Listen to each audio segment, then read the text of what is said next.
Hello, my name is Andy and I am the Village Idiot. I'm armed with a car and a GoPro and an unhealthy amount of time on my hands. I'm using that time to attempt to visit every civil parish in England. You're watching the North Hertfordshire series. This is a collection of 35 parishes around the towns of Hitchin and Letchworth in Hertfordshire. It's a nice area, so let's see what's in store today. Welcome to Hertfordshire for the very first time. This is the district of North Hertfordshire, and Hertfordshire, fun fact, is known as the county of opportunity. Well, I'm certainly going to take the opportunity to put this little place on the map. I guarantee you not many people know where this is or much about it, quite frankly. It does have a crematorium, which I will talk about at the end of this episode, but let's walk around the village first. This is the beautiful little village of Holwell.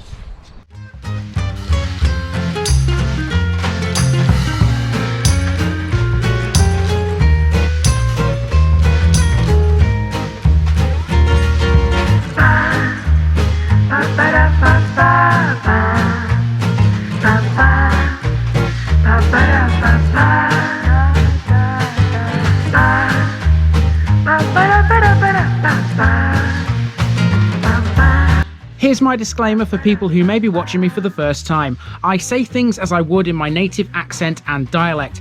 As a result, I may not pronounce things in the same way as the locals do. Remember, I'm a visitor. It's impossible to know everything. Leave me a comment, spin me a like and bash that subscribe button. Let's get to today's parish video. Welcome to Hertfordshire for the first time. This is Holwell, which is right on the county boundary with Bedfordshire. In fact, Holwell used to be in Bedfordshire, having been transferred in 1831. It used to be called Holwell, and its name literally means Holy Spring. Almost all of the land here is arable. The soil in this part of the world is a stiff clay and was used to grow crops like oats, barley, beans and peas. It's quite flat generally speaking, but there is a minor slope running roughly southwest to northeast. The parish used to be split into 4 distinct areas: Great Holwell, Little Holwell, Cadwell and Snailswell. The fact they were all suffixed with well suggests that there were many wells in this area. It would certainly explain the 2 small streams which run across the parish from west to east. The earliest lords of Holwell Manor were the Mallorys, who settled here in the 12th century, holding their lands from the Abbey of Westminster. If we're talking names of historical importance though, look no further than John Rand, a true man of mystery of which very little is known. Despite that, he's very important to Holwell and his name can be seen almost everywhere around the place. So this is Holwell, the Holy Spring. Let's go for a walk.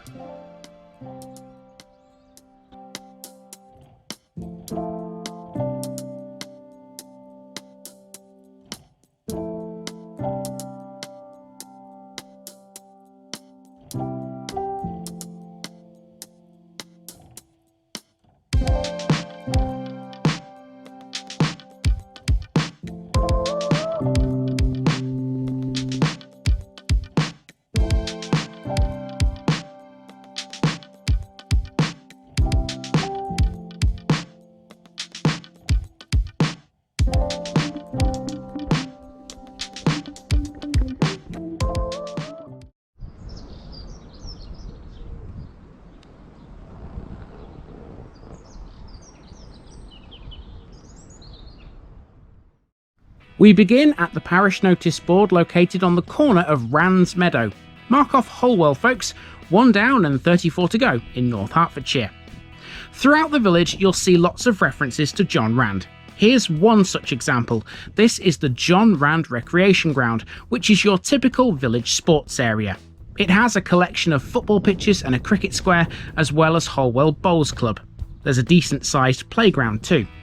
So who exactly was John Rand? Well, nobody seems to know. He was born in Holwell in 1644 and he died in 1706. That much is known for certain. The rest depends on what you wish to believe. There are suggestions he was a journeyman who, after making his will in 1706, made one final sentimental journey to Holwell, knowing he was about to die. A popular tale suggests his body was found in nearby Ickleford in the church's porch and was pushed over the boundary so that they didn't have to bury him. Rands Educational Foundation is a registered charity offering financial support to young people under the age of 25 in the villages of Ickleford, Purton, Stondon and Holwell. The foundation was established thanks to John Rand's will and is regulated by a charitable trust deed. In his will, Rand bequeathed properties he owned to the church wardens and overseers of Holwell. There were certain conditions attached, and if these weren't properly adhered to, Ickleford would benefit instead. For a long time, Ickleford and Holwell argued over the will. Ickleford even claimed at one point that Rand wasn't even dead and the will was fabricated. Residents of Purton and Lower Stondon also added to the confusion. They claimed as parts of their villages were anciently in the parish of Holwell, they should also have a share. This was eventually straightened out, and Holwell, Ickleford, Purton and Lower Stondon are all represented amongst the current trustees. I tell you what, I know we say Lincolnshire is a beautiful county when you get out in the middle of nowhere, but you know what? There are other counties like that as well. And you know, this view, it might not be much to some people, but it's a lot to me. I love it. This is the great thing about British countryside. You can just stand in the middle of nowhere, look around you and admire what's there. And sometimes you just got to appreciate it. And I certainly do here in Holwell. Okay, we're not going to appreciate it for too long because we're going to follow the footpath around to the right. This will take us to the main village street. There's a corner just there, and the crematorium that I talked about at the beginning is kind of behind those trees. There's a little track over there. If you just follow that track and then take a left, the crematorium is just there. The main entrance to it is off the main road. You can see in the distance over there. We'll talk about the crem later. For now, we're heading to the main street and back towards the church.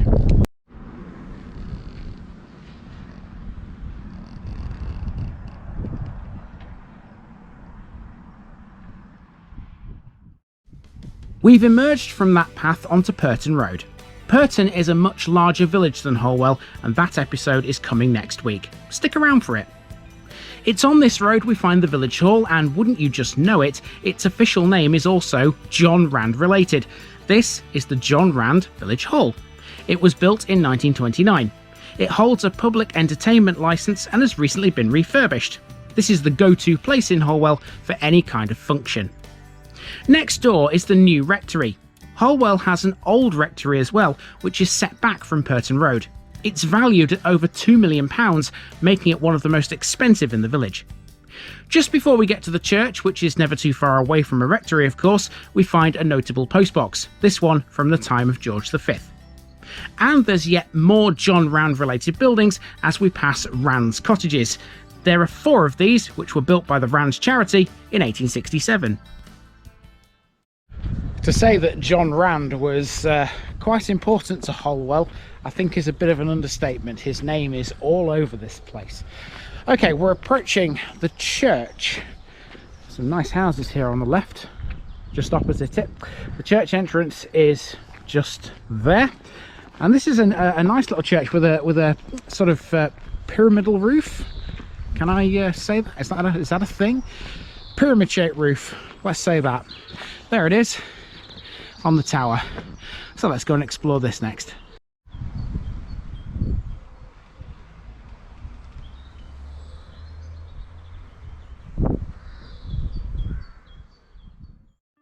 This is the small parish church of St Peter. It was rebuilt in 1877 and was rededicated by the Bishop of Ely in 1879. There's been a church on this site for over 1,000 years. It's believed that the present building is the 4th such church to have been here. The outside is faced in local stone and flint. St Peter's has a stained glass window on the north wall of its sanctuary, which features St Alban, incorporating a small etching of St Alban's Abbey. By the pulpit is a flagstone with rare small brasses dedicated to a pre-Reformation rector of Holwell, namely Robert Wodehouse. The church is open to visitors during daylight hours according to the parish council's website. Despite that, on this particular day it wasn't open. Regardless, it's a lovely peaceful place to visit. The churchyard has just one war grave. This is that of Lance Corporal Silas Dennis of the Labour Corps and Oxfordshire and Buckinghamshire Light Infantry. And of course the village church is depicted on the Holwell village sign, which is right opposite it, and you will have seen that of course in this video's thumbnail. Okay, gonna head back up this road now, up Holwell Road. I've just noticed this stone here. I'm not sure if this is a trig point. It's certainly got the right shape, but you normally find them in fields, so it might not be. Just a thought, because of the shape of it more than anything else. It could just be an entrance to this driveway or wherever it is. No idea. But yeah, let's carry on down this road, down Holwell Road, and this will take us back to Rands Meadow, where we began. And there's not really much else to talk about, really. I think it's just generally residential down here. So the last thing to talk about here in Holwell is the crematorium. And to do that, we're going to hop into the car and we're going to drive down to the entrance to the crematorium, possibly drive in, depends if there's a gate in the way, don't know if there is. And yeah, we'll end the episode there.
So lastly, we take a visit to the North Hertfordshire Memorial Park and Crematorium, which is located off the A600 or Bedford Road, which runs to the east of Holwell, and is the eastern parish boundary in fact. The crematorium and the adjoining park is new. It was opened in 2017 and it's run by Memoria, who themselves were incorporated in 2003. The crematorium chapel seats 100 people, but it has the potential to accommodate 200 if the foyer space is included. It can be used for cremation, burial, or memorial services. The complex includes a garden of remembrance, which is quite a special place. It features a small pond with a gentle fountain, and the memorials in here are made exclusively from British stone. These blend in perfectly with the rolling Hertfordshire countryside which surrounds the entire complex. The subtle use of colour here is intended to be sober and serene rather than depressing and morbid. It is, without a doubt, the perfect haven of peace. So I'm not going to spend too long here in this garden of remembrance. There does appear to be a service here at the crematorium today, so I'm just going to confine myself to this part of the complex. But you know what, it's probably the best bit because it's the most peaceful part, and it's just lovely as far as garden of remembrances go. It's just fantastic. It's everything it should be. This is what you want, isn't it, when you say farewell to your loved ones. And that's it. That's the parish of Holwell, and I do hope you've enjoyed it. I've been Andy, also known as the Village Idiot, and I'm out.